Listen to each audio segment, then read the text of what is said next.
ठीक ठाक था। हाँ दोस्तों, एक बार फिर से आपका स्वागत है सीआरएम लर्निंग में। फिर से हम लोग पढ़ते हैं, क्या पढ़ते हैं? उत्तल दर्पण के द्वारा प्रतिबिंब का बनना पढ़ते हैं। ठीक है, तो भाई हम लोगों ने पिछले वीडियो में पढ़ा था अवतल दर्पण के द्वारा प्रतिबिंब का बनना पड़ा था, और इस वीडियो में हम थोड़ा बहुत आगे पढ़ रहे हैं उत्तल दर्पण के द्वारा प्रतिबिंब का बनना। तो देखिए, पहली इसमें केस है, क्या है? जब वस्तु कहाँ पर स्थित हो? अनंत पर स्थित हो। तो इसमें दो ही केसे हैं बच्चों। क्यों दो केसे हैं? उनका कारण भी समझो। जैसे ये मैं बना रहा हूँ उत्तल दर्पण है, ठीक है, और ये क्या है? सेंटर ऑफ कर्वेचर है, और ये क्या है? पोल है। ये क्या है? पोल है। तो सेंटर ऑफ कर्वेचर और पोल से होकर जाने वाली जो रेखा होती है इसको क्या कहते हैं? मुख्य अक्ष कहते हैं। आप लोग जानते हैं। फिलहाल इसको और पीछे नीचे तक बढ़ा दे रहे हैं। देखिए, पोल और सी के बीच का जो मिड पॉइंट होता है वो होता है फोकस होता है। क्या होता है? फोकस होता है। ये आपको ऑलरेडी पता है।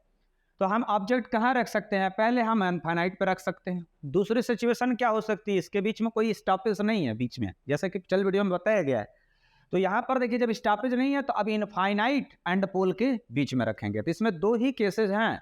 पहली केस है जब वस्तु कहाँ पर स्थित हो? अनंत पर स्थित हो। दूसरी केस क्या है? जब अनंत और ध्रुव के बीच में स्थित हो। तो याद रखिएगा, ये दोनों केसों के बारे में हम लोग स्टडी कर रहे हैं। पहली स्टडी है क्या कहते हैं कि जब वस्तु क्या हो? अनंत पर स्थित हो। जब वस्तु कहां पर स्थित हो? अनंत पर स्थित हो।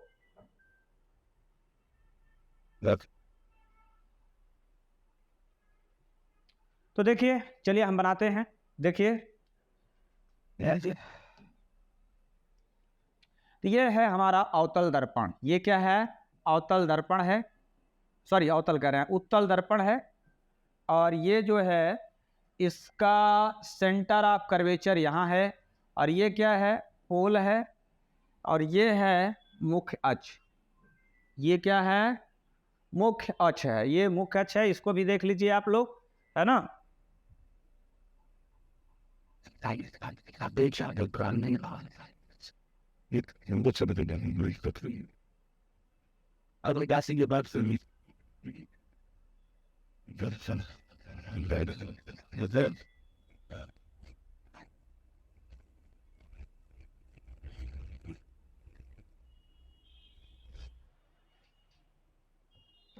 हाँ तो दोस्तों, आगे चलते हैं। देखिए, तो हमको वस्तु को कहाँ पर रखना है? अनंत पर रखना है। कहाँ रखना है? अनंत पर। तो हमने यहाँ पर कोई वस्तु मान लिया, ये है कोई वस्तु, ठीक है। इसको थोड़ा कटी कटी लाइनों से दिखाएंगे, है ना?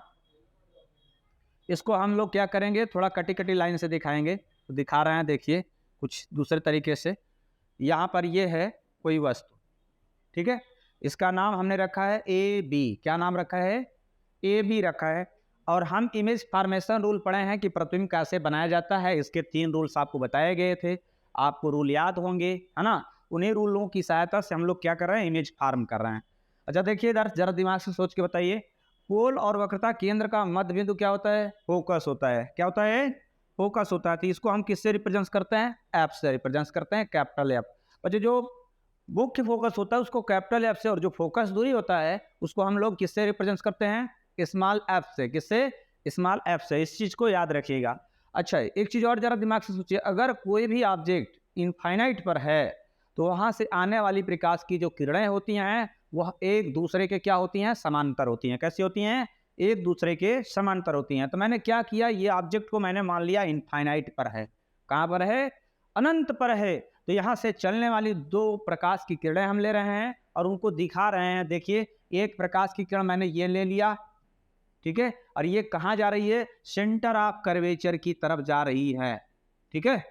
लेकिन ध्यान दीजिएगा, उधर से तो कल ही किया हुआ है, लाइट अंदर इंटर नहीं करेगी। तो फिर क्या होगी? सेंटर ऑफ कर्वेचर की तरफ आने वाली प्रकाश की किरण उसी पथ में वापस लौट जाएगी, ठीक है।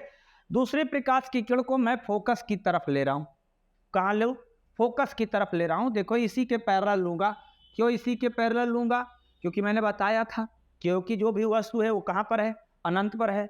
इसलिए वहां से चलने वाली प्रकाश की किरणें क्या होंगी? एक दूसरे के समानांतर होंगी।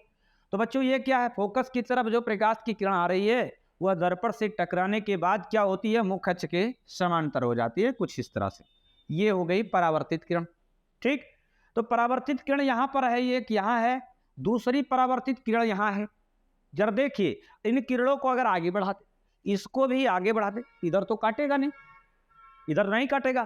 ठीक भाई, तो इसको हम क्या करेंगे, पीछे बढ़ाएंगे। जहां पर परावर्तित किरणें काटती हैं वहीं पर प्रतिबिंब का निर्माण होता है। आप समझ में आ रही है ना, जहां पर परावर्तित किरणें काटती हैं वहीं पर प्रतिबिंब का निर्माण होता है। तो इसको मैंने क्या किया, पीछे बढ़ाया। तो पीछे जब बढ़ाऊंगा तो देखिए कहीं कट करेंगे, अभी यहां कट कर दी।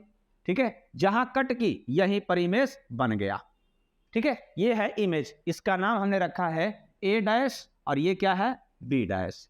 ठीक है, तो अब इसके बारे में हमने बताया कि जब वस्तु कहाँ होती है, अनंत पर होती है, तो उसका प्रतिबिंब कहाँ बनता है, मुख्य फोकस पर बनता है। कहाँ बनता है, मुख्य फोकस पर बनता है। तो जब हम इसके बारे में लिखेंगे तो क्या लिखेंगे, जब वस्तु अनंत पर स्थित होती है तो उसका प्रतिबिंब उत्तल दर्पण के मुख्य फोकस पर बनता है। यह प्रतिबिंब कैसा होता है, आभासी होता है। भाई सीधा है ना, तो आपको बताया गया है, कभी कभी पूछा जाता है कि वास्तविक प्रतिबिंब और आभासी प्रतिबिंब में अंतर बताइए।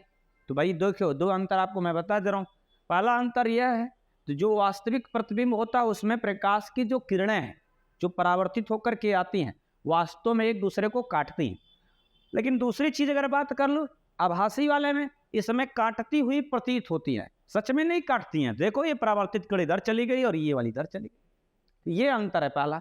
दूसरा अंतर यह है कि जो वास्तविक प्रतिबिंब होता है सदैव उल्टा होता है। कैसा होता है, उल्टा होता है। और जो आभासी प्रतिबिंब होता है सदैव क्या होता है, सीधा होता है।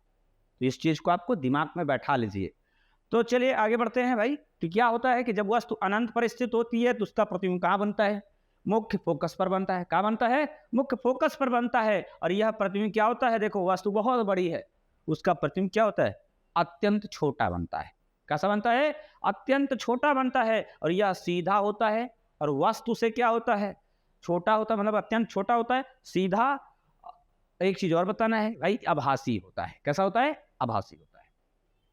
तो यह हो गई हमारी कंडीशन पहली, हमने इसको बना लिया, इस चीज को आपने जान लिया। फिर आगे बढ़ते हैं दूसरी केस पर। ठीक है, दूसरी केस क्या है उसको भी देख लेते हैं। जब वस्तु क्या होती है, अनंत तथा ध्रुव के मध्य स्थित होती है। तो इसके बारे में थोड़ा सा हम बना लें, इसका भी स्क्रीच कर लें। तो देखिए हमने क्या किया, ये बनाया अवतल दर्पण। क्या बनाया, उत्तल दर्पण बनाया। क्या बनाया, उत्तल दर्पण हमने ये बना लिया। ठीक है, अब उसके बाद हमने बताया इसका सेंटर ऑफ कर्वेचर कहाँ है, यहाँ है। इसका पोल कहाँ है, यहाँ है। ये क्या है, ये तो आपकी मुख्य अक्ष है यार, ये क्या है, मुख्य अक्ष है।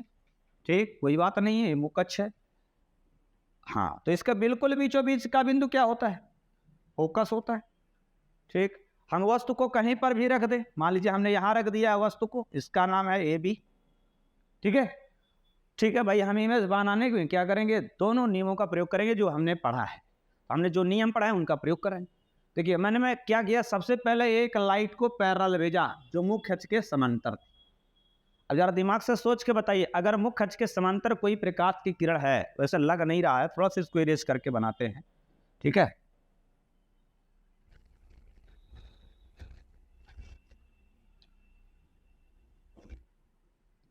तो देखिए ये मैंने क्या किया, इसी के समांतर एक लाइट यहां पर भेज दिया। तो बताइए इसके बाद क्या होगा, पढ़े हैं कि मुख्य अक्ष के समांतर चलने वाली प्रकाश की किरण मुख्य फोकस से होकर जाती है या जाती हुई प्रतीत होती है। ठीक है, तो मैंने क्या किया, फोकस से हुई जाती हुई प्रतीत कर रहे हैं, क्योंकि अंदर तक घुसेगा नहीं। जो लाइट जाएगा वो लगेगा कि फोकस से आ रहा है। ये लाइट क्या हो रही है, फोकस से आ रही है, लग रहा है ना, ये है इसका फोकस। अच्छा, दूसरी लाइट कहाँ भेज दे, दूसरा नियम याद करिए, मैं सेंटर ऑफ कर्वेचर की तरफ भेज रहा हूँ। मैं सेंटर ऑफ कर्वेचर की तरफ भेज रहा हूँ, ये देखो लाइट सेंटर ऑफ कर्वेचर की तरफ जा रही। तो बताया गया है कि सेंटर ऑफ कर्वेचर की तरफ जो लाइट जाती है वो उसी पथ में वापस लौट आती है। तो परावर्तित किरण ये वाली आ गई, ये परावर्तित किरण इधर निकल गई, ये परावर्तित किरण इधर निकल गई। बताइए इधर इमेज कहीं बनेगा, नहीं बनेगा। ये परावर्तित किरणें क्या हो रही हैं, फैल जा रही हैं। जब फैल जाएंगी तो ये मिलेंगे ही नहीं, प्रतिबिंब इधर बनेगा ही। तो परावर्तित किरणों को हम पीछे बढ़ाएंगे, जहां पर मिलेंगी वहीं पर इमेज बनेगा। तो इसको मैंने क्या किया, पीछे बढ़ाया, यहां पर मिल गया, देखो यहीं पर इमेज बना। मैंने यहां से ये इमेज खींच लिया, ये इसका नाम रख दिया ए डैश और क्या नाम रखा, बी डैश। तो दिमाग से सोच के बताइए इसमें हमें क्या लिखना है। हमें बच्चों यही लिखना है कि जब वस्तु क्या होती है, अनंत, अनंत यहाँ है, और ध्रुव यहाँ है। जब वस्तु अनंत और ध्रुव के बीच में, तो उसका प्रतिबिंब कहाँ बना है? ध्रुव और मुख्य फोकस के बीच में बना।